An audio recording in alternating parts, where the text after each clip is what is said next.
Hello everyone, it's Daniel from TechMind Factory. Welcome to this next video from the series called Modern Identity Powered by Azure. In this specific video, I would like to talk about authentication handling in the cloud apps with Microsoft Identity Platform. But in this case, I don't want to only focus on the source code and how to integrate applications with the Microsoft Identity Platform, but also I would like to discuss some concepts behind authentication handling in different kinds of applications, and also discuss some specific terms related to authentication. So I hope that you will enjoy this next video, and let's start.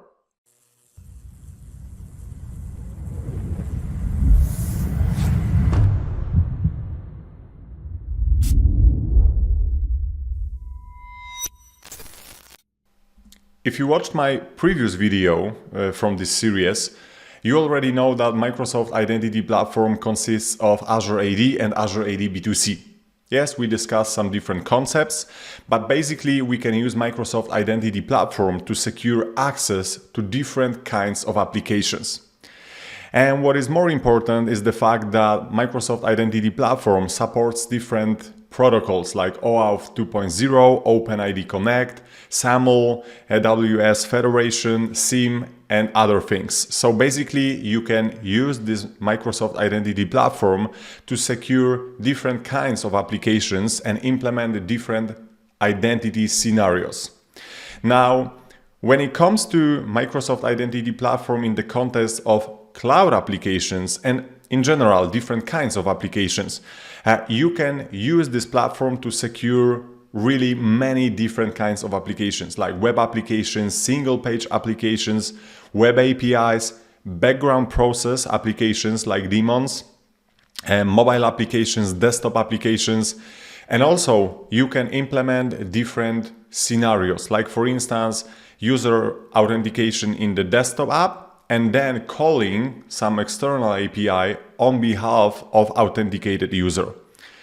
Or for instance, if you use Azure AD in this case, you can implement on behalf of Flow and you can call different APIs in the chain. So in this case, you have more complex scenarios also possible to be handled. Anyway, the case is that Microsoft Identity Platform can be used to secure access to many different kinds of applications, as you can see currently on the screen. Now, when it comes to this trust and this relationship, we have to obviously register application in the Microsoft Identity Platform, so in the Azure AD or Azure AD B2C. Why? Because then the platform has to know that this specific application is secured by it, and then we can securely enable user authentication and also issuing access tokens. So basically, the first step that is required to even make it possible for user to authenticate in our application is to register this application in the Microsoft Identity Platform, so Azure Active Directory or Azure Active Directory B2C or CIAM. So obviously when we registering such application, we will obtain the unique identifier, so application client ID, and there are also some other details available for us in the app registration tab, like directory ID, so the tenant ID, and also supported account types. So if this application is single tenant or multi-tenant, obviously we will discuss those concepts in another video, but I want you to know that this is the place where you can manage how exactly this authentication will look like in your application. So in the app registration tab, you can provide the name of your application, the logo, and also the verified publisher, reply URLs. So for instance, where the tokens should be returned after successful authentication. You can set secrets and certificates there also for confidential clients. And also, it's very important to remember that like the good approach is to have one app registration per one application. Yeah, it's a good practice. So in this case, if you have, for instance, mobile application, let's say Android application, is good to have a separate instance registered in the Microsoft Identity Platform and the separate one for iOS application, for instance. But obviously there are many different kinds of scenarios, and sometimes it's required, for instance, to have one application registration for backend APIs, for instance. But we will discuss those concepts later. Anyway, when it comes to integration with Microsoft Identity Platform, we need some libraries. Obviously, when it comes to standards, Microsoft Identity Platform, as I mentioned before, supports standards like OAuth 2.0 or OpenID Connect. And obviously, we don't need those libraries, to be honest. Yes, obviously, we can implement the whole flows by ourselves, but it doesn't make sense because Microsoft provides those libraries to make sure that we can securely integrate our cloud applications or applications with Microsoft Identity Platform. So in this case, there are two main libraries that we can use. The first one is called Microsoft Identity Web. Microsoft Identity Web is a library which contains a set of reusable classes used in conjunction with ASP.NET Core for integrating with the Microsoft Identity Platform. So in this case, Microsoft Identity Web will help you easily integrate with Microsoft Identity Platform, for instance, in your ASP.NET Core web APIs. With Microsoft Identity Platform, it simplifies adding authentication and authorization support to web applications and web APIs. Yes, when we will integrate them with Microsoft Identity Platform. So as I mentioned, if you have scenario where you use ASP.NET Core Web API, it's good to use Microsoft Identity Web because then you will be able to easily secure this API with Microsoft Identity Platform and also handle different kinds of scenarios like, let's say, exchanging tokens or caching tokens and so on. So in this case, it's very important to mention that Microsoft Identity Web simplifies handling and implementing many different kinds of scenarios in the web applications. It's also recommended when using Azure Active Directory and Azure Active Directory B2C for identity and access management. So in this case, it doesn't matter if you use Azure Active Directory or Azure Active Directory B2C or CIAM. Yes, in this case, you can still use Microsoft Identity Web to handle all those specific scenarios. On the other side, there is Microsoft Identity Client, so MSL library. It enables developers to acquire tokens from the Microsoft Identity Platform in order to authenticate users and access secure web APIs.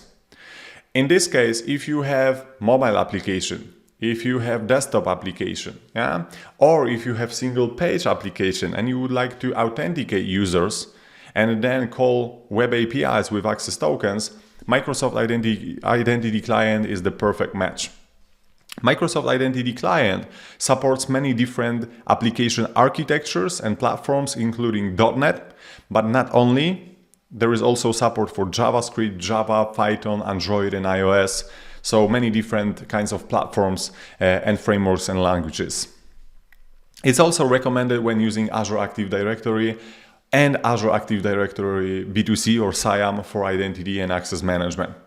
So again, it's great because with Microsoft Identity Platform libraries, we can easily and securely integrate with Microsoft Identity Platform.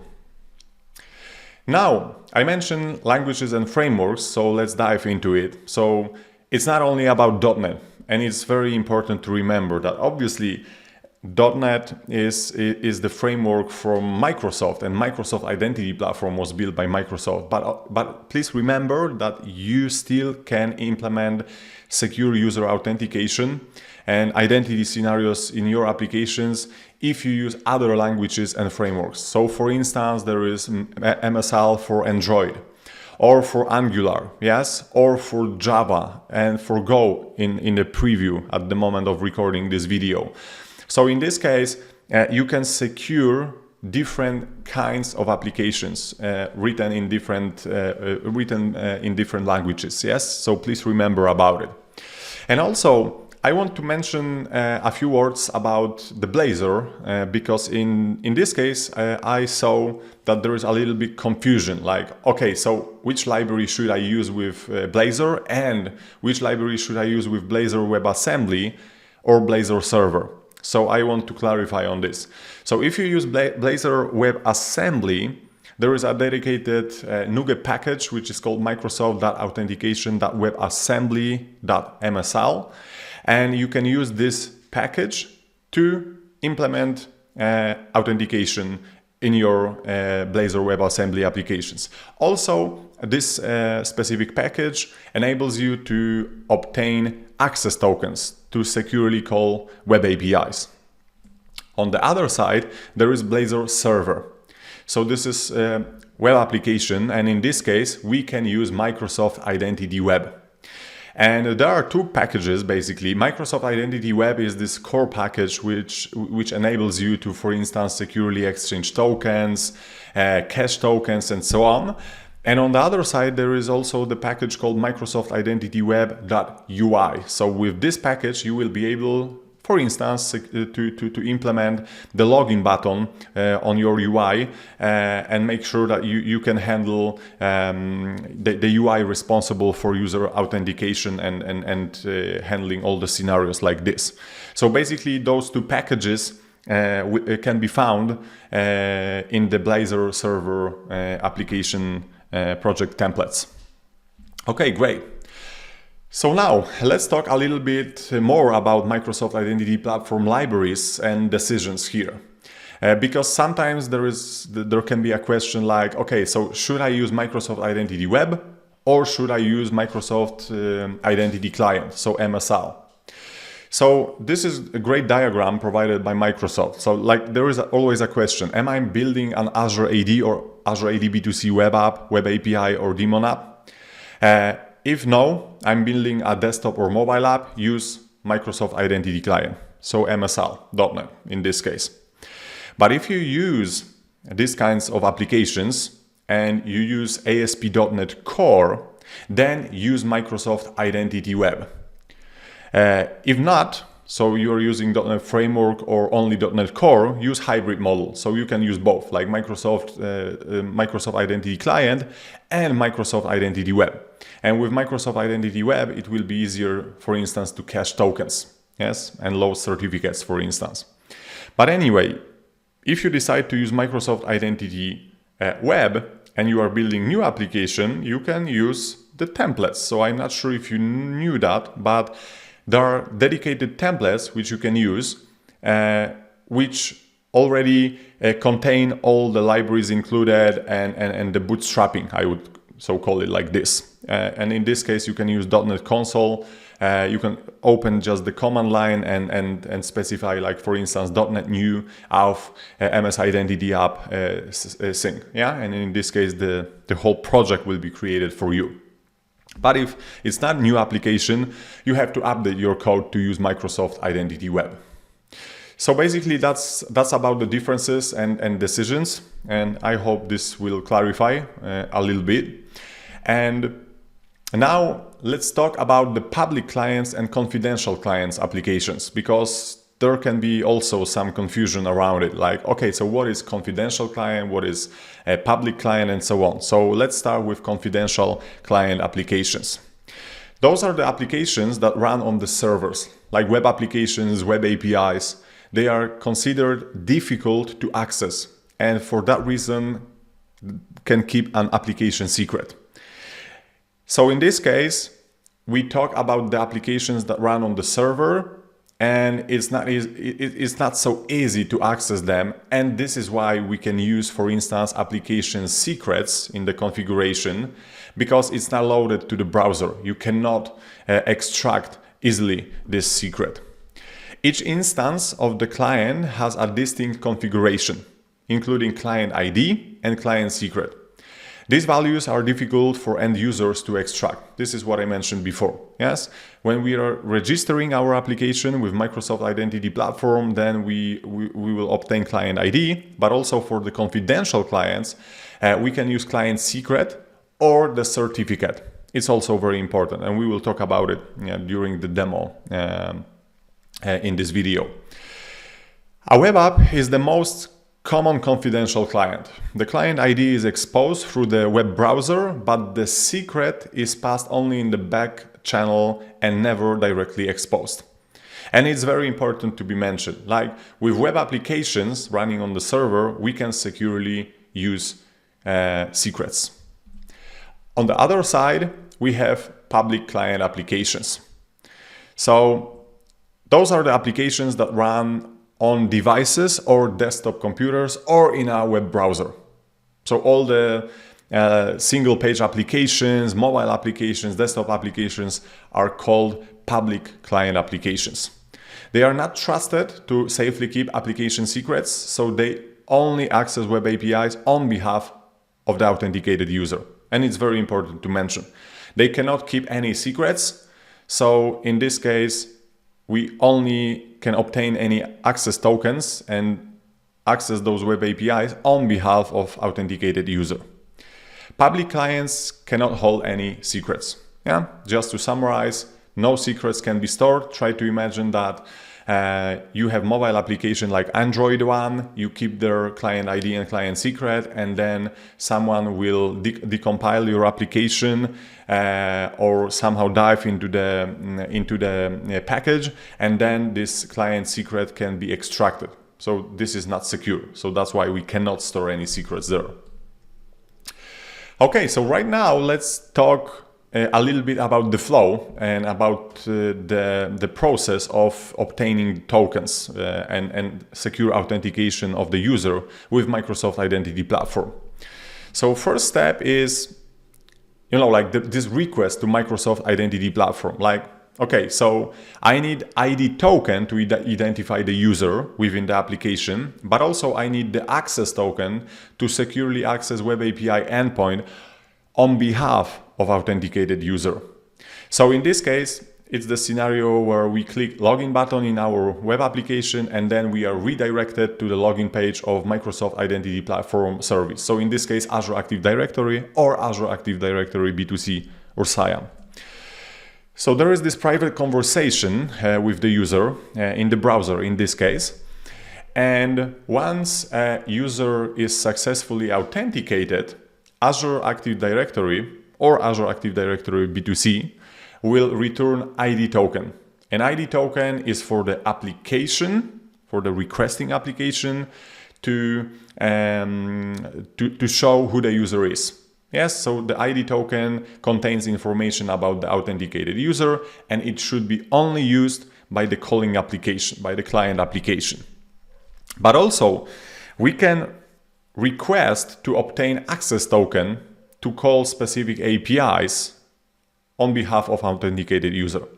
So this is why Microsoft Identity Platform, or just to clarify, Azure AD or Azure AD B2C can return access token. And with this access token, we can securely call protected web API. So in this case, we are sending this access token to the web API in the authorization header, and then we can access specific endpoint. So obviously this is like a simple flow just to show you what is happening. But the case is that, as you can see at this last slide, you will see that ID token always stays on the application side and access token is sent to the protected resource. So in this case, to the web API. Okay, perfect. So let's talk a little bit about the types of the tokens. So as I mentioned, access tokens are used to access protected resources like web APIs. So those access tokens are obtained from the identity provider like Azure AD or Azure AD B2C. And with this access token in the authorization header, we can call protected resource, so the web API. Now on the other side, there are also refresh tokens. So in this case, obviously after some time access token will expire. So it has its expiration time. So in this case, we want to obtain the new access token. So there are two options. Obviously, user can authenticate again and provide username and password and whatever. Or we can silently try to fetch new access token using this refresh token. So refresh tokens have always longer expiration date, and they can be cached in the application. So every time the access token is going to expire, then we can use refresh token and we can call Microsoft Identity Platform to obtain new set of access tokens and refresh tokens. And also, as I mentioned before, there is ID token, because application has to know who the user is, and the ID token is dedicated for the client application. To know who the user is, ID tokens should not be sent to any protected resources like web APIs. We are going to talk about it. Okay, great. So now let's talk about some details and differences between ID token and access token. There is a lot of confusion, and I will be honest with you, when I was starting with identity topics and protected resources, this was also confusing for me. And right now I also see that some people are still asking like, okay, so what is the difference between ID token and access token, and when I should use which, and so on and so on. So let's talk about them really quickly. So ID token is intended for the client application, as I mentioned before. So in this case, when I call identity platform, user is authenticated, the ID token is returned to the application and should not be passed to any other resources. ID tokens identify the user to the application, as this is again like a clear information for the application. Okay, this is Daniel K. This is the unique object ID of this specific user in the Azure AD or Azure AD B2C, and then application knows and has the information about the user.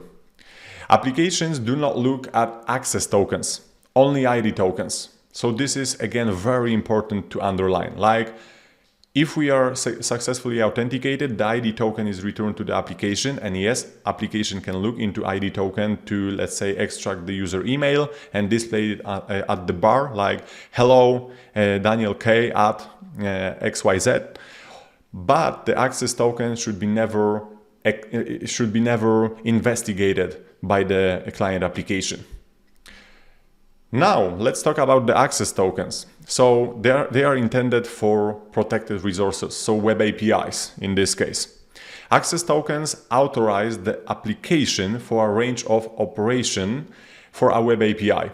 So in this case, we can say like, okay, I obtained specific access token, and now with this access token, I can access specific endpoints of specific web APIs. Web APIs never use ID tokens for authorization. This is really, really crucial, and I want to underline this.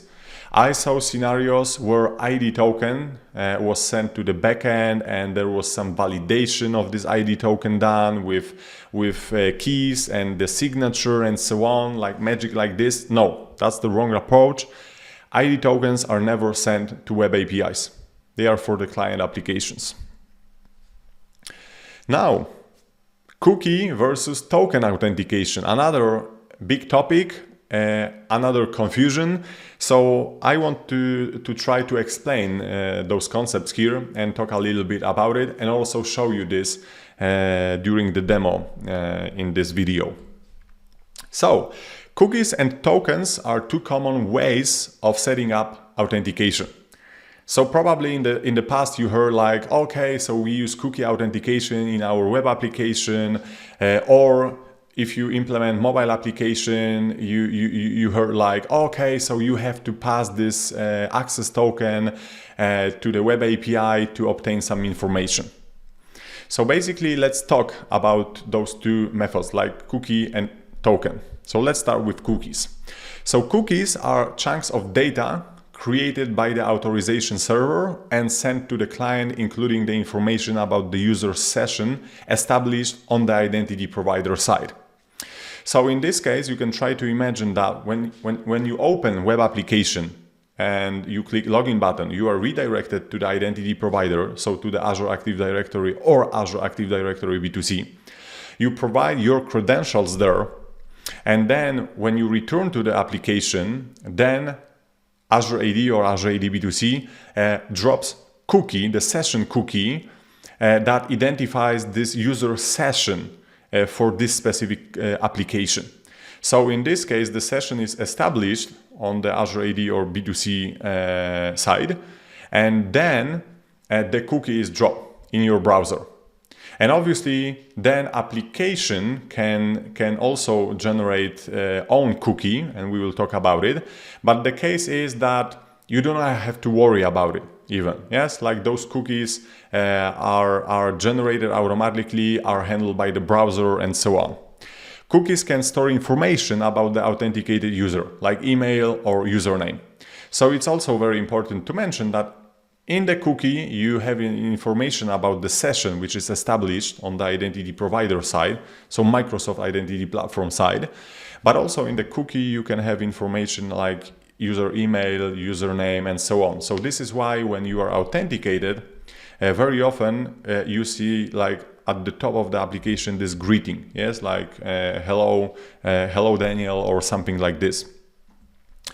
Cookies are managed by the browser. There is no need to implement additional code, and this is very important to be mentioned. Obviously, on the application side, you can access the data inside cookie. You can inspect the data, yes, the cookie that is intended for your application. But in general, no additional code is required to generate those cookies, to handle those cookies, to pass those cookies to the identity provider, and so on and so on. So it's easier to handle those kinds of scenarios. A cookie is associated with particular domain and scheme and subdomains, and this is also very important. So when you have the cookie generated by, let's say, Azure AD, you cannot use this cookie with other domain, so xyz.com. Yes, it's only intended to be used with, for instance, login.microsoft online.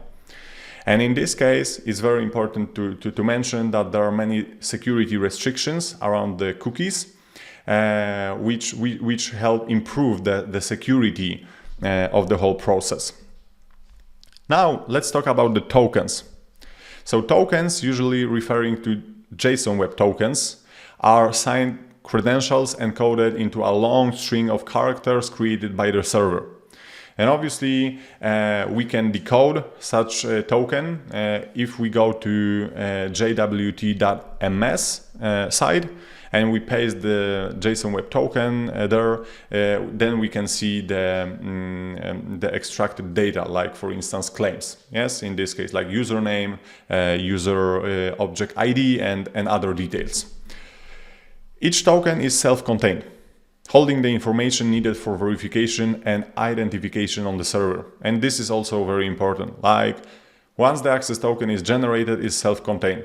It has information about the user, but also about the protected resource, about the scope of this access, and so on. So in this case, once we obtain the access token, we can securely pass it in the authorization header and call, for instance, the web API to get some data from the database.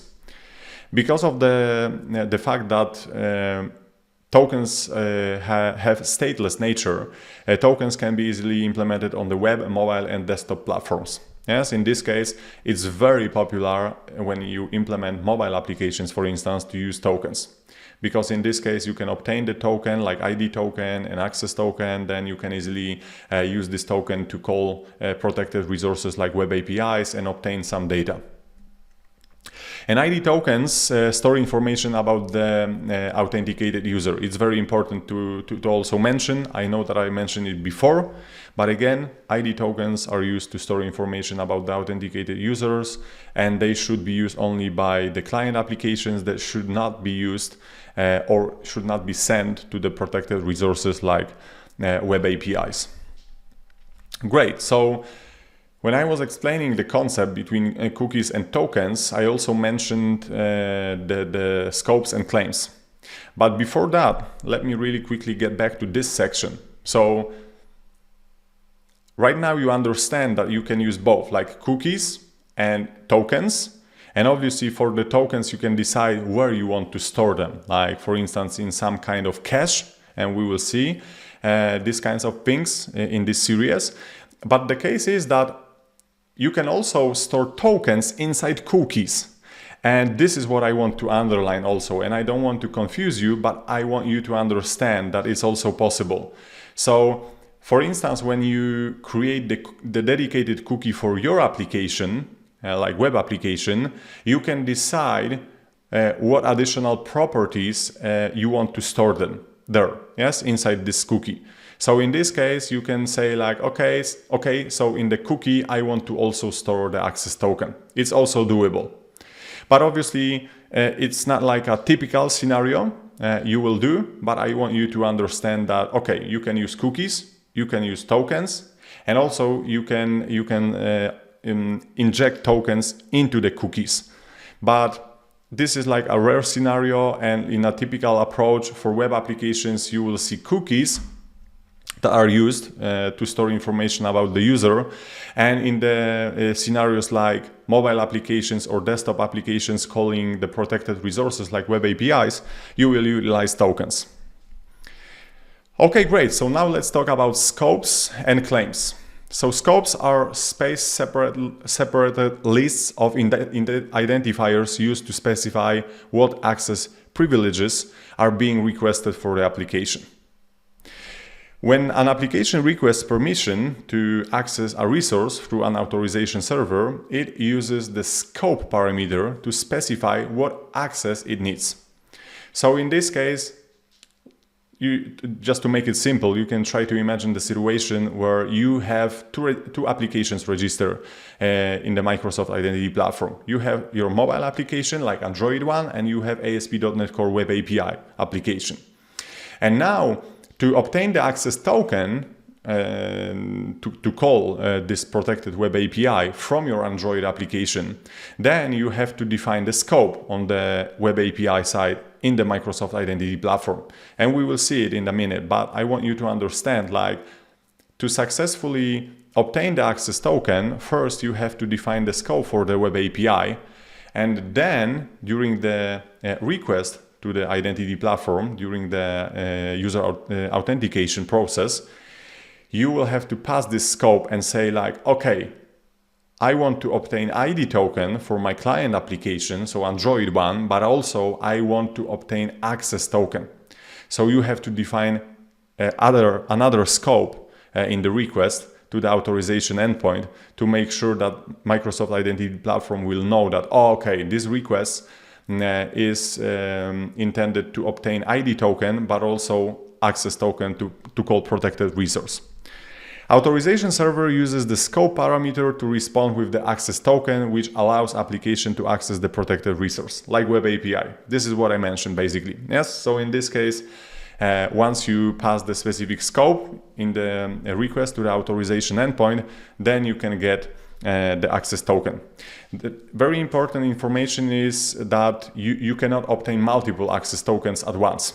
So if you want to, if you have scenarios like you have one client application but you want to call multiple protected resources like web APIs, you have to exchange tokens. So in this case, you cannot define like a few scopes in the request to the authorization endpoint. You always obtain one access token during authentication process. On the other side, we have claims. So piece of information asserted about an entity. So for instance, about the user. So claims are like, for instance, user email, user object ID in the Azure AD or Azure AD B2C, username, yes. So or other claims like the issuer. So who generated and issued the access token. Usually claims are associated with the scopes, and based on the scopes, specific set of information will be returned to the client as claim values in the tokens. Yes, so obviously sometimes you will see that, yeah, you can define like claims are associated with the scopes, but not every time. So it's very important to mention that in most cases, yes, there is this association between scopes and claims.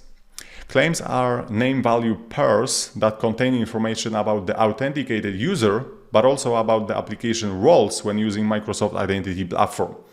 We will talk about application roles, but just to make it simple, I want you to understand that when you obtain the token, you have as I mentioned before, different claims inside it about the authenticated user, but also you can have scenario where you use daemon application without the user context. Yes, but you still want to, let's say, call some web API from this daemon application. So in this case, you will have application roles inside the token to make sure that then you can securely call protected resource like web API. Okay, great. So some examples to make sure that we understand what's happening here.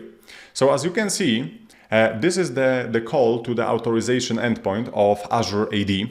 And as you can see, every time, like when we click the login button, underneath such request is done to the Microsoft Identity Platform. So in this case, you see the call to the authorization endpoint of Azure Active Directory. But to be honest, when it comes to Azure AD or Azure AD B2C, the mechanism is exactly the same for you to know. Yes, like there is always authorization endpoint, token endpoint, and you always have to provide the client ID, the scopes, redirect URI, and so on. So it's not unique about the platform. It's just based on the standards like OAuth 2.0 and OpenID Connect. So as you can see here, we have the client ID, obviously, so the ID of our calling application, but the important information is the scope. So as you can see here, I'm defining the scope of API. So in this case, I'm saying like, okay, so during the user authentication process, please also issue the access token because I would like to call this specific API with this specific scope, like API access in this case. And there are some other scopes like OpenID, profile, offline access. So for instance, OpenID is used to get the ID token with the information about the authenticated user. And for instance, offline access scope is used to obtain the refresh token to make sure that we can then silently refresh access tokens.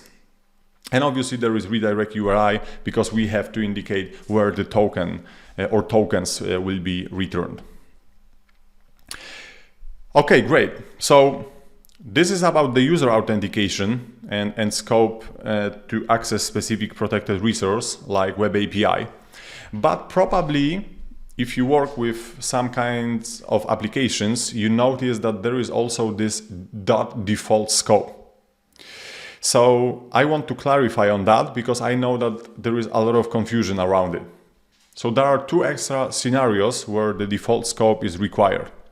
When using client credentials flow, so in this case, there is no user context, like for instance, client credentials flow is really broadly used in the daemon applications, like you have some background application, there is no user context there, but this application would like to obtain access tokens to call some protected resources.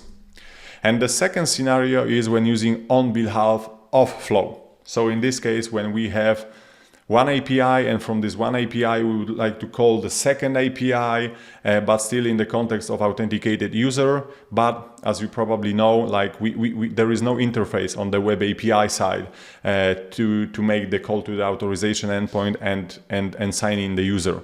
So in this case, again, we have to use the default scope. In both scenarios above, there is no user interface and no user interaction for asking for additional permissions. Yes, so it's very important to mention that in this case, yeah, it's like the default scope has to be used to make sure that we can still successfully obtain tokens. In the client credentials case, an application is using its own identity without the user context. It's very important to mention. Yes, in this case, there is no user context. So, yeah, there is no option to authenticate user because there is no user. There is only identity for specific application. In case of on behalf of, there is a similar situation. Since the backend API is making requests to another API, there is no user interface for asking additional permissions. So it's also very important that in this case, the default scope can be helpful. Yes, so I want to underline it. So let's look at the request here, again to the authorization endpoint. So as you can see in this case, obviously there are some parameters we mentioned before, like client ID and so on, but there is the scope. And in this case, as you can see, we are defining the scope for Microsoft Graph API and its default. Because in this case, we just want to obtain the access token to access all the endpoints of Microsoft Graph API that were permitted for a specific application, daemon application, for instance, registered in the Microsoft Identity Platform. And also, as you can see, we are using client credentials flow, and we are passing the client secret also in this call. So not only client ID, but also the client secret is sent there, obviously. Okay, so now let's talk a little bit about the token grant flows.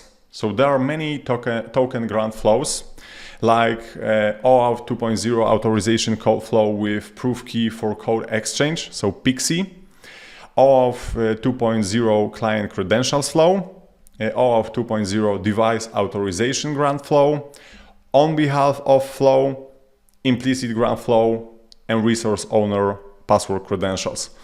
Obviously, we will not dive into each of those flows, but I strongly recommend to learn about each under this link.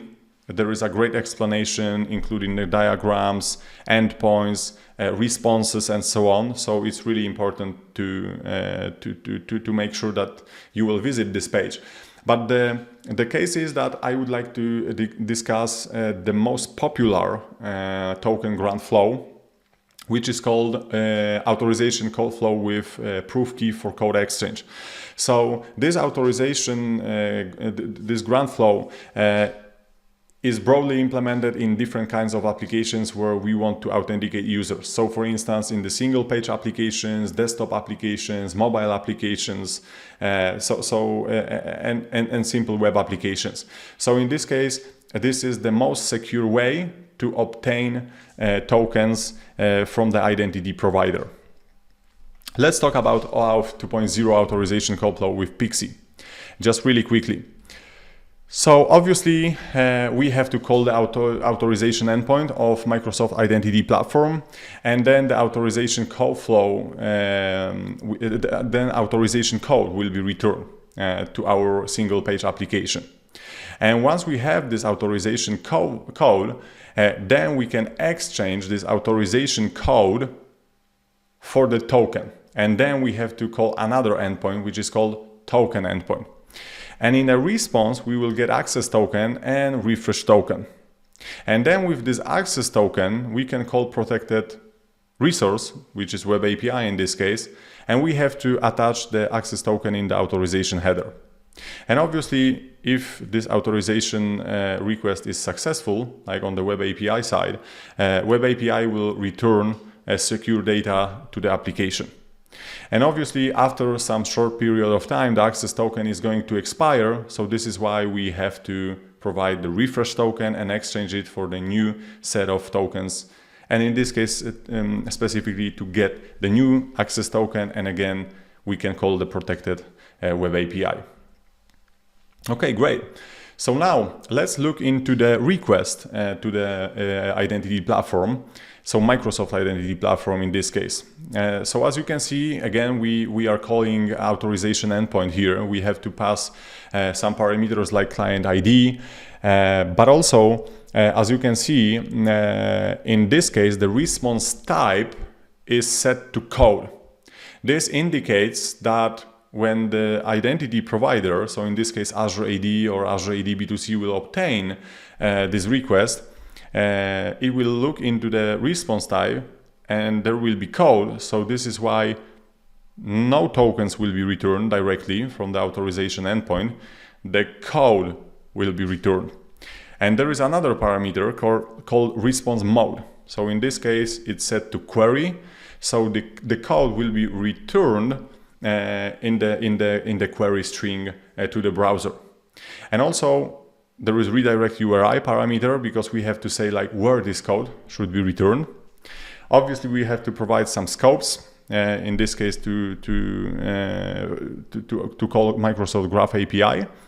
But also, as you can see, there is code challenge and code challenge method. And if you will see those two parameters, you can be sure that the authorization code flow with PXE is used. So in this case, it's additional method to make sure that you can securely exchange code for the token. So in this case, there is an algorithm under the code challenge method defined, and the code challenge. So encrypted data, which will be passed to the identity provider during the code exchange, to make sure that the code can be securely returned to the application and there will be no like interception in this case. So as you can see, this is the request to the authorization endpoint. And in this case, we are using authorization code flow with PXE. So now you can ask, okay, Daniel, but you mentioned that this authorization code flow with PXE should be used. So what about the implicit flow? Because we heard that for the single page applications, for instance, we should use implicit flow because it's not possible to use authorization code flow. So just to clarify here, the authorization code flow is also supported for single page applications. If you will look into the Microsoft Identity Platform like Azure AD, for instance, you will see that you can register single page application and then you will use the code flow. And on the other side, I want to clarify the implicit flow and some details related to implicit flow. So you should use implicit flow with form post for login only use cases. So there can be like confusion. So is implicit flow recommended? Is it something wrong and so on? No, it's not wrong until you use it only for login purposes, so to obtain ID tokens. And if the return, let me show you that really quickly. If response mode, in this case, is form. So when you use the implicit grant with implicit flow with form post, you can be sure that the ID token will be returned to your application using like the hidden form, which will have auto submit method implemented, and then the token will be securely passed to your application. When you need to request access tokens when logging the user in, so you can call your API, use the authorization code flow with PXE. So every time you need access tokens and you need to call protected resources, use authorization code flow with PXE. So in this case, using implicit flow is wrong. So getting ID tokens and access tokens directly from the authorization endpoint is not recommended. So in this case, to obtain access tokens, you should use authorization code flow with PXE. You can add login to your single page applications and web applications using the implicit flow with the form post. So this is what I mentioned before. So what about the hybrid flow? And let's talk about this hybrid flow for a minute, because there can be also some confusion here. To learn who the user is before redeeming an authorization code, it's common for applications to also request an ID token when they request the authorization code. So, as you remember, let me get back. I showed that there are two endpoints, authorization endpoint and token endpoint. Yes, and if we use authorization code flow with PXE, first we call authorization endpoint, we provide our credentials, let's say username and password, the code is returned, and then we can exchange this code for the token under the token endpoint. But, as I mentioned here, let me get back. As I mentioned here, sometimes it's worth to get an ID token together with the code to exchange it for the access token. And this approach is called the hybrid flow because it mixes the implicit grant with the authorization code flow. So two flows are used here. So when you are authenticating under the authorization endpoint, and after successful authentication, the ID token is directly returned from the authorization endpoint. And the code is also returned. And then you can get this code, go to token endpoint and exchange it for the access token. The hybrid flow is commonly used in web apps to render a page for a user without blocking on the code redemption, notably in the ASP.NET. So both single-page applications and traditional web applications benefit from reduced latency in this model. So in this case, we can immediately get the information about the authenticated user. So let's look at the hybrid flow again. So what's happening there? So again, as you can see, we are using authorization endpoint of Azure AD service, so a Microsoft Identity Platform. We have to again pass some parameters like client ID, but the important parameters here are response type. So as you can see, there is a code space ID token, and the response mode is fragment.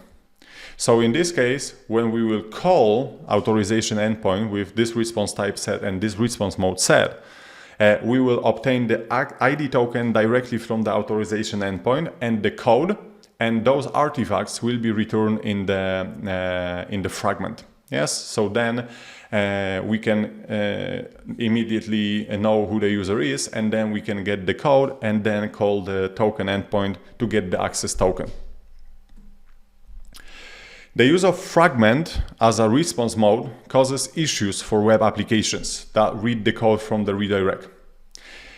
Browsers don't pass the fragment to the web server, and this is very important. In these situations, apps should use form post response mode to ensure that all data is sent to the server. It's very important that if you will use response mode set to fragment, this response is not processed on the server side. Yeah? So in this case, when you will have the code returned there can be a problem. So this is why the form post is recommended. So as you remember, let me get back really quickly where I had it. Let me check. Okay, I apologize. I had the code here. So anyway, what I wanted to say is the fact that to avoid collision, the response mode, if you set the response mode to the form post, then you can be sure that it will be also supported on the server side. Yes, and then you can exchange the code for the access token in this case. Anyway, I really recommend checking the documentation under this link I mentioned before. Let me get back really quickly. Yeah, under this link displayed at the bottom of the page, because there you will find comprehensive explanation how the flow works, what are the parameters, what is the response, what are the best practices. So it's really worth to visit this page. As I mentioned, there are also diagrams attached, like this one I use here. Okay, great. So now let's really quickly move forward. Let's talk a little bit about ASP.NET Core data protection. Probably most of you maybe heard about it but never used it because of the fact that for most of developers it's transparent. So it's like you even don't know that something is happening underneath. And let me clarify on that. So the ASP.NET Core data protection provides a cryptographic API to protect data, including key management and rotation. Cookies in the ASP.NET Core are encrypted using ASP.NET Core data protection system. It is used to protect cookies used by the application. And let me really clarify this here, and then we will see it during the demo. The case is that every time we authenticate users in our application, then as I mentioned before, the cookie is generated with information about the authenticated user. And this cookie is stored on the browser, and we don't want this cookie to be, like the plain text. Yes, because someone could tamper this data, and we don't want to have situations like this. So this is why we want to encrypt the data within this cookie. So this is where ASP.NET Core Data Protection System, or API, comes to play, because every time we obtain information about the authenticated user and we store it in the cookie, it's encrypted.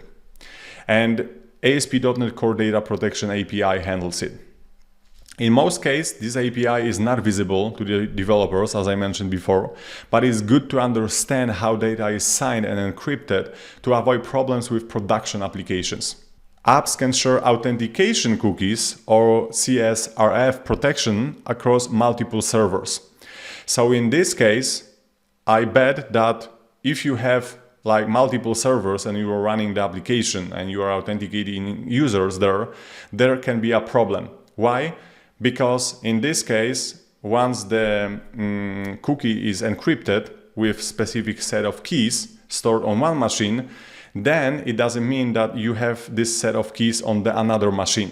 Yes, so it can lead to different problems related to getting information about the user or handling the session properly. So ASP.NET Core data protection uses keys to encrypt and decrypt data. These keys are stored on the local machine outside of the application directory, and this is what I'm mentioning here. So once we have our application and user authentication is implemented there, ASP.NET Core data protection generates a set of keys that are stored on the local machine. And those keys are used to encrypt and decrypt the information that is stored in the cookie. So this means that if you have multiple instances of your application and let's say a load balancer in front of them, and you want to avoid problems with handling session of the users, you should store those keys somewhere else in a place which can be accessed from those multiple application instances and servers. So however, there are the cases where we want to change the default settings. So app is spread across multiple machines for a compliance reason. So this is what I'm talking about here. So when hosting application on Azure, for instance, we can use Azure Key Vault or Azure Blob Storage. So here I'm showing you two NuGet packages that you can use with ASP.NET Core Data Protection API to make sure that this set of keys that is used to encrypt and decrypt data in the cookies, this set of keys will be stored in either Azure Key Vault or Azure Blob Storage. Decision is yours, but I really recommend to check this. It's very important because I think that when you will forget about it and you will have multiple instances and some load balancing implemented, you will see that those problems with cookies and session will come to play. Perfect. So now it's time for demo. I would like to show you different kinds of applications I prepared and different flows and some of the concepts I discussed in this video. So let's see. Great. So in this demo, I would like to show you different kinds of applications. In this case, this will be Blazor Server, Blazor WebAssembly, ASP.NET Core API, and Daemon application. Obviously, there are many more samples available on GitHub for Microsoft Identity Platform. So if you will review this documentation I referred to in this video, you will find those samples and you can play with them. I will also include them in the video description. However, the case is that before we can even implement something on the application side, we have to register this application in the Azure Active Directory or Azure Active Directory B2C. Here I will talk about Azure AD, but exactly the same process is for Azure Active Directory B2C, so CIAM. As you can see, I have different kinds of applications here, and let's focus on the Blazor WebAssembly first. So this is my application I register. I used a new registration tab. I provided the name of my application. Here I specified that this application is a single tenant application. We'll discuss single tenant versus multi-tenant applications in another video. But the case is that here I can specify the platform and also provide the redirect URL. In this case, I've already registered my Blazor application, and as you can see, here I have my client ID, so application ID. There is also the tenant ID. When it comes to authentication, under authentication tab, I specified that this is the single page application and this is the reply URI or redirect URI, where the token or tokens will be returned by Microsoft Identity Platform. And as you can see, there is this information that this redirect URI is eligible for authorization code flow with PXE. In this case, we want to use authorization code flow with PXE. And the case is that if you use MSAL 2.0, MSAL.js, and you have Angular application, for instance, you cannot use any other flow, like implicit flow. It's forbidden. You just cannot use it. You have to use authorization code flow with PXE.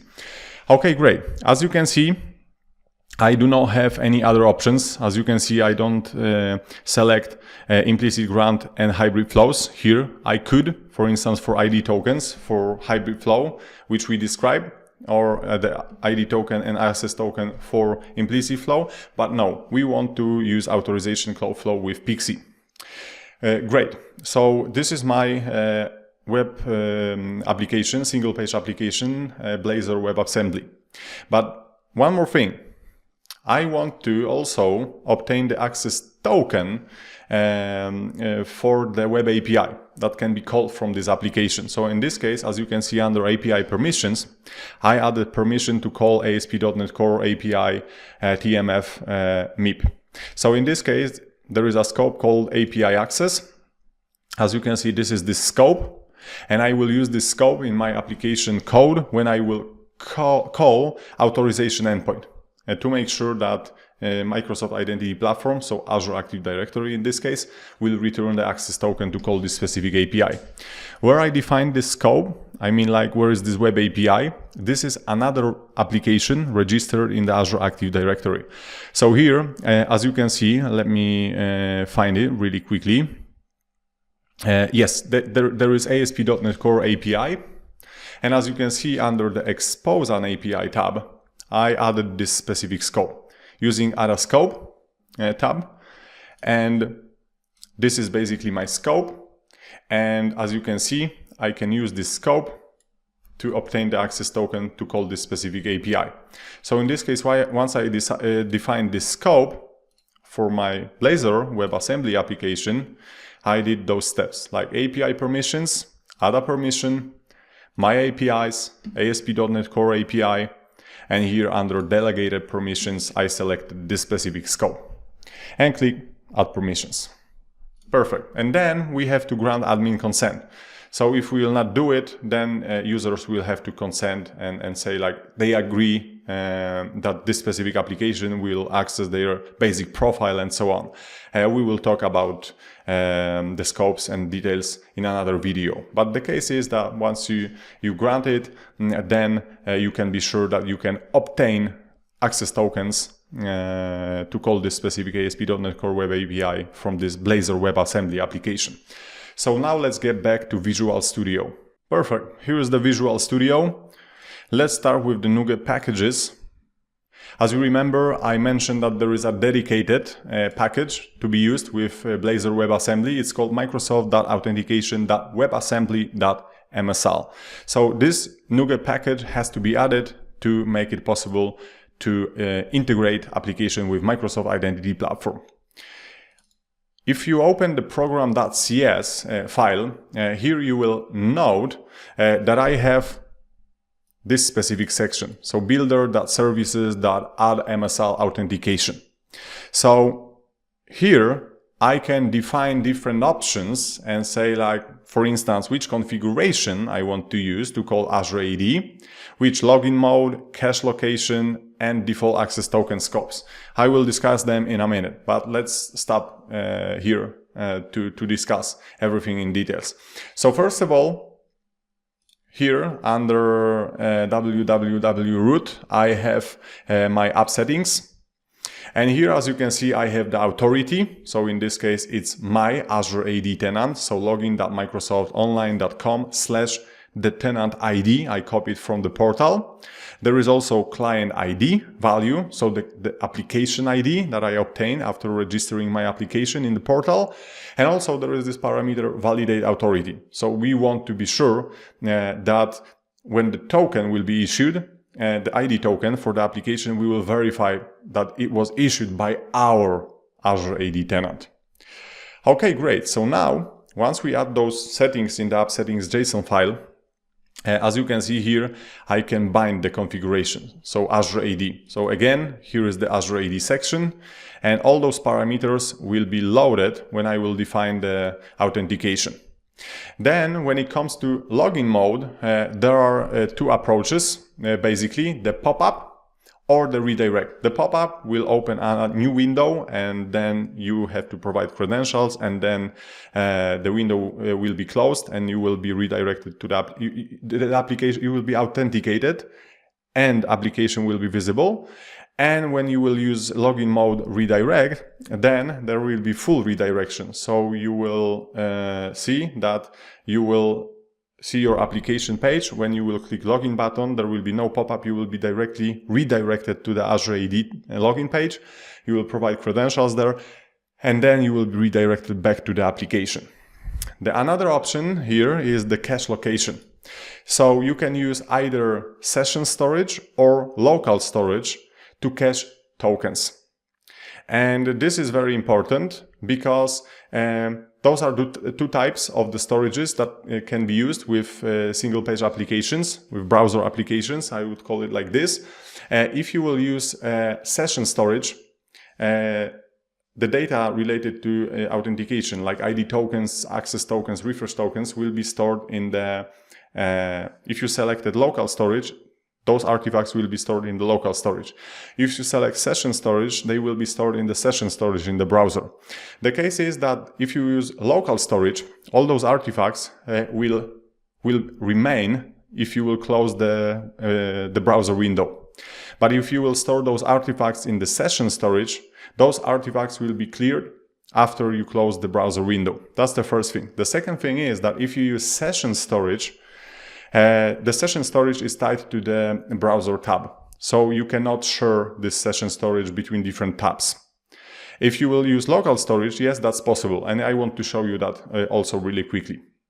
Because those are like those small, I would say, small things that we are always curious about. Okay, what happened here? Why it happened? And so on. And the last section is called default access token scopes.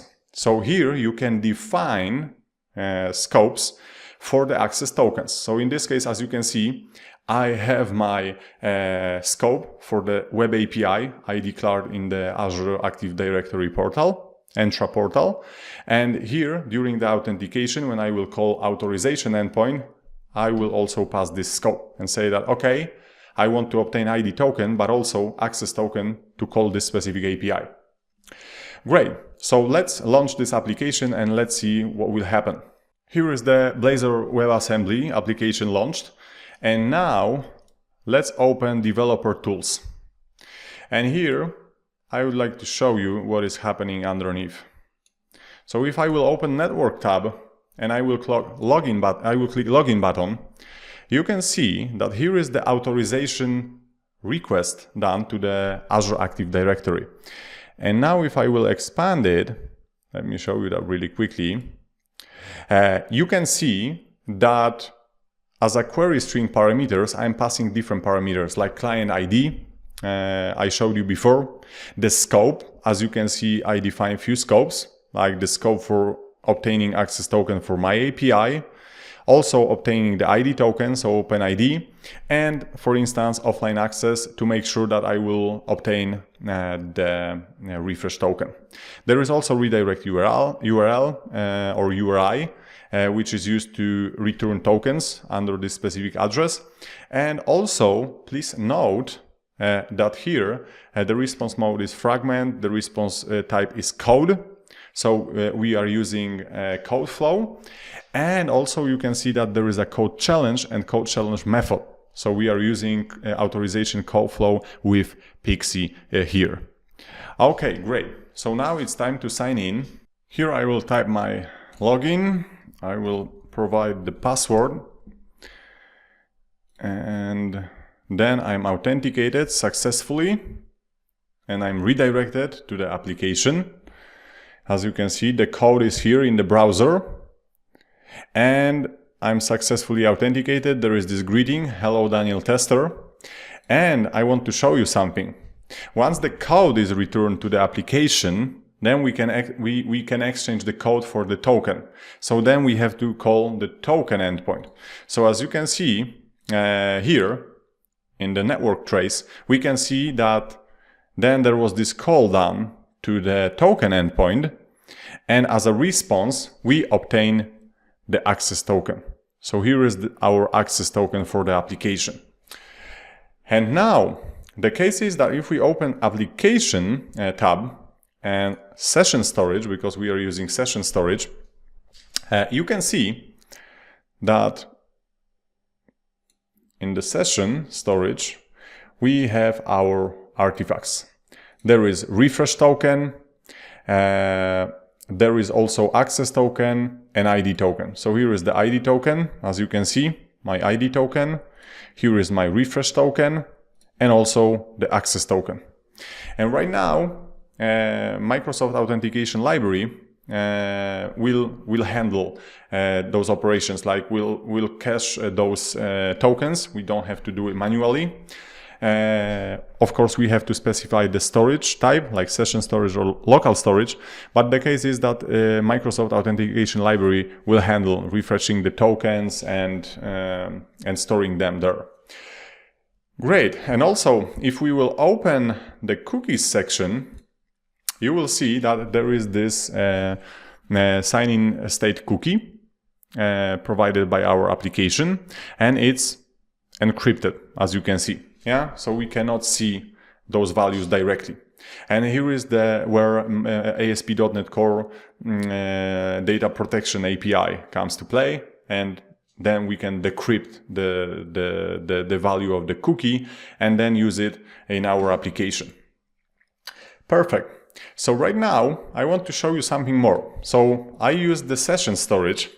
So right now, if I will open the same application in another tab, please note that then I will have to authenticate again. Because as I mentioned, if you use session storage, it's more secure because we cannot share the session and cookies between different tabs in the browser. But it can be from time to time hard if we have like scenario in our application that we use multiple tabs and we want the user to be authenticated already and proceed with some operations. But anyway, you can see that yes, I'm not authenticated in this second tab. Obviously, if I will open it again, and let me show you that really quickly, and then click login button, I will go to the Azure Active Directory authorization endpoint, and it will detect that, okay, the session already exists. Why? Because Azure AD drops its own cookie, session cookie, for the authenticated user. So right now my session on the identity provider side is still active. So I can click yes, skip for now, and then I will be successfully authenticated and I will return to the application again. As you can see, there is this greeting. Perfect. And right now I can click logout also. And here I'm redirected to the Azure AD. I will sign out and then I will get back to my Blazor WebAssembly application. And again, I will have to re-authenticate. Great. So right now, let's see the situation with the local storage. This is again the source code of my application, and here I will switch the cache location from the session storage to local storage. And then I will launch the application. Here is the app. Again, let's open Developer Tools. And now I will click login button once again. I have to provide my username, password in this case, just to make it simple. And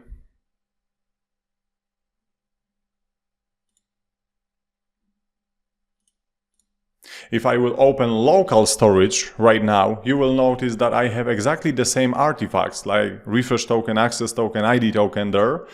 But now, when I will use the second tab in the browser, you can see that I'm already authenticated. So here is the greeting, yeah? And now what is more important is the fact that when I will close the browser and I will open it again, then I will still be authenticated because of the fact that those artifacts will be stored in the local storage. So this is the difference. Okay, there is this one more thing which I would like to clarify, because I think this will be really helpful for you to understand. And there can be also a lot of confusion behind it. So there can be a situation when you would like to avoid your users to provide credentials each time they click login button. So you would like to make it more friendly, yes? So the user, even if user will click login button, is redirected to identity provider like Azure AD or Azure AD B2C. And Azure AD will detect the existing session, so the user will not have to provide credentials and is automatically redirected with the set of tokens and cookie to the application. So this functionality is called Keep Me Signed In, and this is what I would like to show you in this demo. So if I will click login button, I'm redirected to Azure Active Directory login page, and here I have to provide my credentials. So the username, my password, and now, as the last step, there is this question: stay signed in. Do this to reduce the number of times you are asked to sign in. So in this case, if you will click yes, then Azure AD will drop persistent cookie, which will stay in the browser even if you will close the browser window. And then if you will reopen the browser window and you will have to sign in again, you will not be asked for credentials. Let's see how to do it and how it looks like. So I will click yes. And obviously right now I'm redirected to the application and I'm successfully authenticated. There is this greeting, hello Daniel Tester. Perfect. So right now let's close the browser and let's see again what will happen. To make it more obvious and visible, I deleted the cookie that was generated by my application for itself. So as you can see, there are no cookies for my app, but still there is a persistent cookie that was dropped by Azure AD. So right now I relaunch the application. I have to click login button again. I'm redirected to Azure Active Directory, but as you can see, I don't have to provide credentials again. Why? Because Azure AD will use the session data that was stored in the persistent cookie, and then Azure Active Directory can validate that my session is still active. So I don't have to provide credentials again. I'm automatically authenticated and redirected to the application. And here is this greeting, as you can see again, hello Daniel Tester. And again, if we look into the application section and cookies, we can see that there is the cookie generated by my application is encrypted and everything works perfect. So now every time I will relaunch the application and I don't have my local application session, I will be redirected to identity provider, and there, if the session is still active and there is a persistent cookie, I will not be asked for credentials. Perfect. So let's look into other application types and differences in flows. So now let's talk about Blazor Server, so server-side application. As you can see, first of all, I have to add NuGet packages, and in this case, I'm using Microsoft Identity Web Library and Microsoft Identity Web.UI. So those libraries I mentioned that can be helpful when you are building web applications or web APIs. So now, once I add them, here is the fragment of the code I have to add in the program.cs. And obviously, if you will use those templates I mentioned before, it will be auto-generated for you. So you don't have to write everything from scratch. It will be added automatically. So now, as you can see, I have this fragment with builder.services.add-authentication. Authentication scheme is OpenID Connect. And there is this line called Add Microsoft Identity Web App. So in this case, I want to secure my web application with Azure Active Directory. Again, I have to pass the name of the section from the app settings JSON file with the configuration for my application. The case is that with Blazor server here, you have to pass the client secret to use authorization code flow with Pixie. So as you remember, I mentioned that for confidential clients, we can store secrets securely, and this is like additional way to make the authentication flow more secure. Again, so as you can see, I have the details under Azure AD section, like instance, domain of my Azure Active Directory, the tenant ID, client ID of my application that I registered, the client secret, the callback path, and the response type, which is the code. In this case, let me show you that really quickly. As I mentioned, all those different lines will be added automatically if you will use the templates.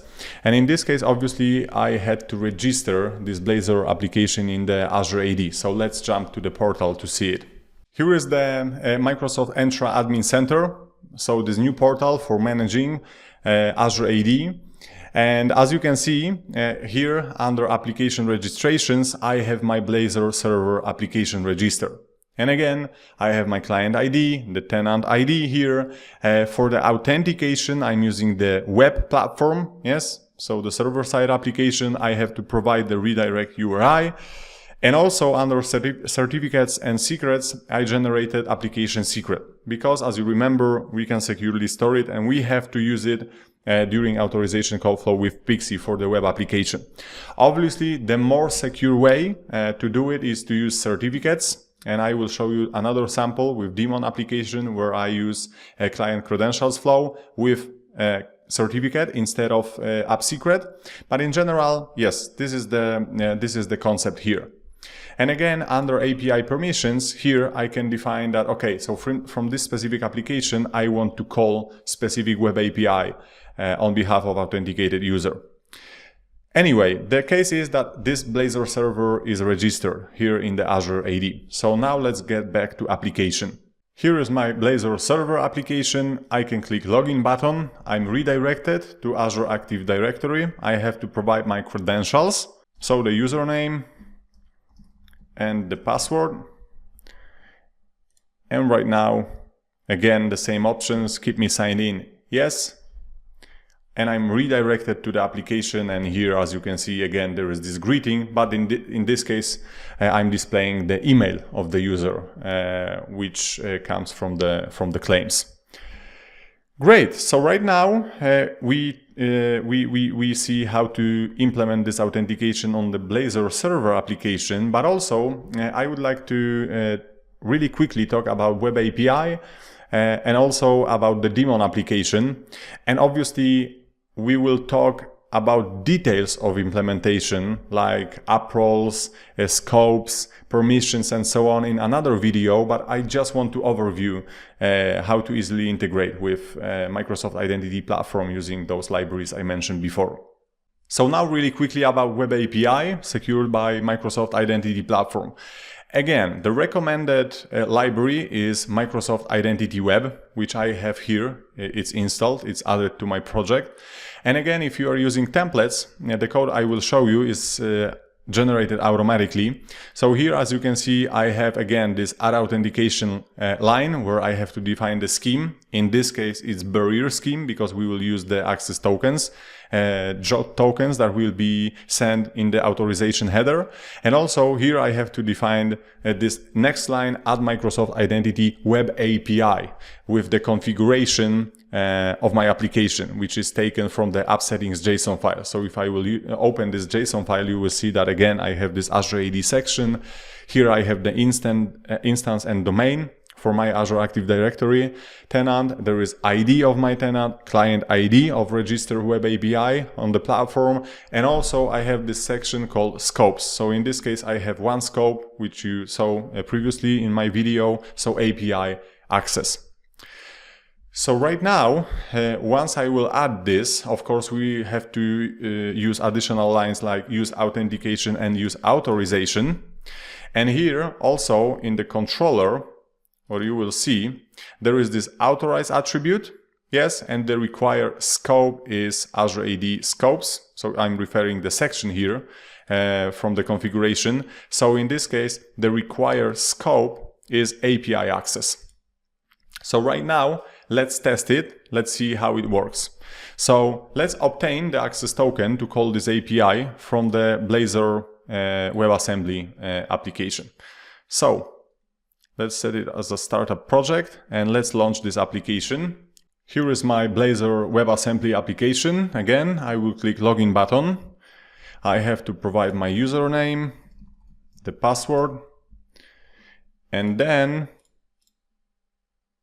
I'm successfully redirected to the application. And in the local storage, we should see the artifacts, so the access token. So I will open local storage. And here, as you can see, I remember before that there is ID token, access token, refresh token, and we need the access token in this case. So let's really quickly check. Yes, the credential type is access token and the secret is the token. So in this case, I will copy the value and then let's launch the web API and let's see how it works with this token. Here is the Swagger for my web API. And now let's try to call weather forecast endpoint. So I will try to call it. And you can see that there is 401 return, so unauthorized, and I cannot access the data. So I need to send the access token in the authorization header. So here I will add the token that we obtained in the Blazor WebAssembly application. And I will call this endpoint once again. And now, as you can see, the data was successfully returned because of the fact that I provided access token and I can securely access this specific web API resource. Perfect. The last application type, which I would like to show you, is the daemon app, where I use client credentials flow with certificate instead of using app secret. And this is the type of the application where I use both libraries. So I have Microsoft Identity Client and Microsoft Identity Web. Microsoft Identity Client is used to obtain access token to call protected resource using client credentials flow, and Microsoft Identity Web in this case is used to cache tokens, so access tokens in this case. So if we open the program.cs class, there is the code responsible for obtaining the access token to call protected resource. But before we will move forward with the code, let's jump to the Microsoft Entra portal to app registration sections to see the configuration for this daemon app. Here is the daemon app I registered in the Azure Active Directory. The case is that exactly the same steps can be used with Azure Active Directory B2C. So just for you to know that, yeah, you can register daemons apps also with the B2C. Obviously, I have client ID obtained, the tenant ID, some other parameters.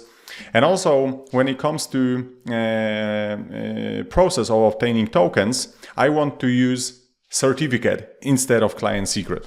Obviously, I can use app secret. So here, as you can see, I generated the app secret, but also there is this section called certificates.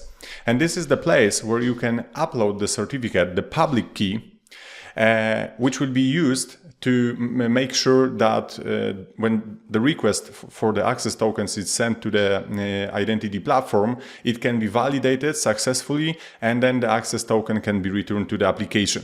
So in this case, we have to upload the certificate, the public key, in one of the following types. And then once we do it, it's displayed on the list. So in this case, you can see that there is a thumbprint, the expiration date. And now, from the client code perspective, we also can use a certificate, but with the private key. So in this case, we are generating the token that is signed with our private key. It's sent to the Azure Active Directory, and then Azure Active Directory can use the public key to verify whether this specific token, which is called also client assertion, was generated and signed by this specific app. Perfect. As you can see also here under API permissions, I have this one permission called daemon access, and this is the access to the API as daemon app without authenticated user, because we are using client credentials flow. There is no user context here. So in the definition of my web API, what I have to do, I have to add app role, because in this case we cannot expose any scopes and permissions here because there is no user. We have to define a role that will be assigned to specific application.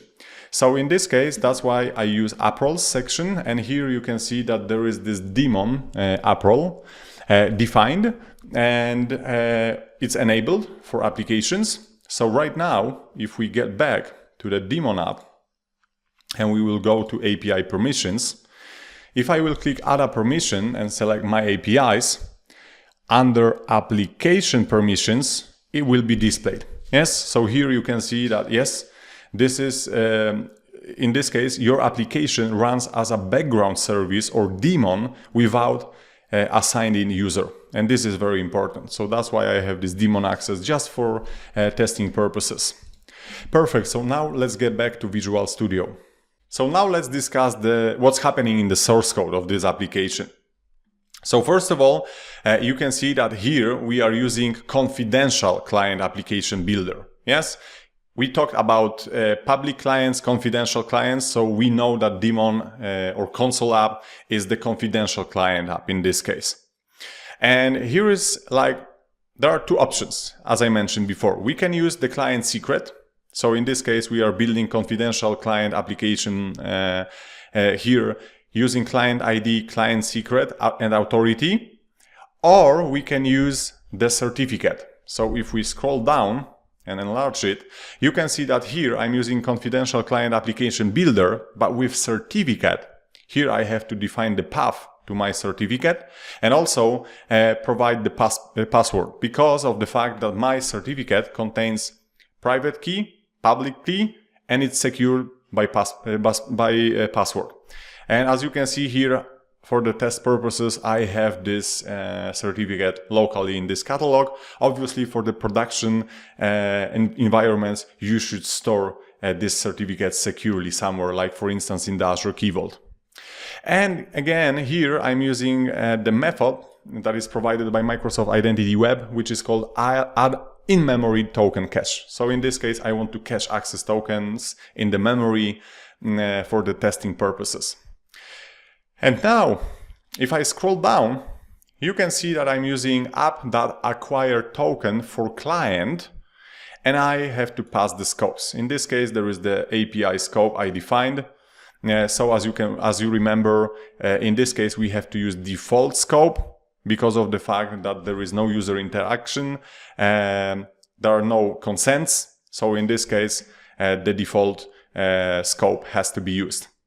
And in this case, what will happen here, once we will call this acquire token for client, our application will call authorization endpoint of Microsoft Identity Platform, and using the certificate, there will be this access token generated on the identity platform side, and this token will be returned to the application. So now if I will launch this application really quickly, you can see that I obtained the token using the certificate. And right now, if I will copy this token and paste it in the jwt.ms side, we can expect what's happening inside this token. So let's do it right now. This is the jwt.ms side where you can investigate the content of the JWT tokens. So in this case, I took the access token returned for my daemon application, and I can here investigate what's happening inside this token. So as you can see, first of all, the audience is set to API and to the API with this specific client ID. So then if I will get back to the portal and I will open my ASP.NET Core API, you can see that this is the client ID of my web API. So this is the first thing. So it's very important to check this audience on the application side, API side, to make sure that this specific token, this access token, was issued for this specific web API. Also, what is happening here, we have the issuer, as you can see, and this is my Azure AD tenant. So now if I will copy this specific GUID here, you can see that this is my directory tenant ID. So now I can check the issuer. Yes, I know who issued this specific access token. Also, I have the app ID claim, which I will copy. And here, if I will get back to the daemon app, you will see that this is the application ID of my daemon application. Then, as you can see here, under roles, I have this daemon access. So right now, under the roles, once I have this daemon access role, if I will get back to the code, I can check whether specific role is presented in the token, and then I can decide whether application should have access to specific endpoint of my web API or not. So it's very important. Obviously, there are some other claims like token expiration. Yes. We can investigate them, as you can see here, under the claims tab. Everything is explained here. So I really recommend checking that. It's very easy to check those claims. But in general, the case is that this access token was issued for this specific web API. So now let's do one more thing. So let me show you the decoded ID token here to show you the difference. Again, this is my Blazor WebAssembly application. Let's sign in. Let's use my test account. And once I'm successfully authenticated, I should obtain the ID token, yes, which is used by my application, the client application. So right now, let's open Developer Tools and let's find the ID token. We can see that credential type is ID token. So let's copy the value. And again, let's open jwt.ms site and let's paste the ID token there. So right now, we can investigate the content of this ID token and let's compare it to the access tokens. So let's start with the audience claim first. So let's copy its value and let's get back to the portal. As you can see, the audience right now is the client ID of my Blazor WebAssembly application that I register in the Azure Active Directory. So again, as you remember, I mentioned that ID tokens should not be used with web APIs. And this is why one of the reasons, like if you will properly implement token validation on the web API side, if you will try to check the audience, you will notice that this specific token was not issued for this specific web API. It was for something else. Yes. So in this case, we should not use ID tokens with protected resources like web APIs. Again, we have some other claims like issuer. So again, we can check who issued this specific token. So you can see that there is my tenant directory ID. And also, as you can see, there is the name of the user included, the preferred name, so my email in this case, and some other claims which you can investigate using Claims tab. But again, the case is that, as you can see, there are no app roles, there are no additional claims. It's just a basic portion of the information about the authenticated user in this specific ID token. And the case is that under audience, you will notice the client ID of your client application. And yes, this ID token should be used only by the application where user successfully authenticated. Perfect. So that's it when it comes to this specific video and this topic. I hope you enjoyed this video, and I can promise you that in the next video I will try to again provide many other interesting details about integrating with Microsoft Identity Platform. So thank you so much for watching, and see you soon.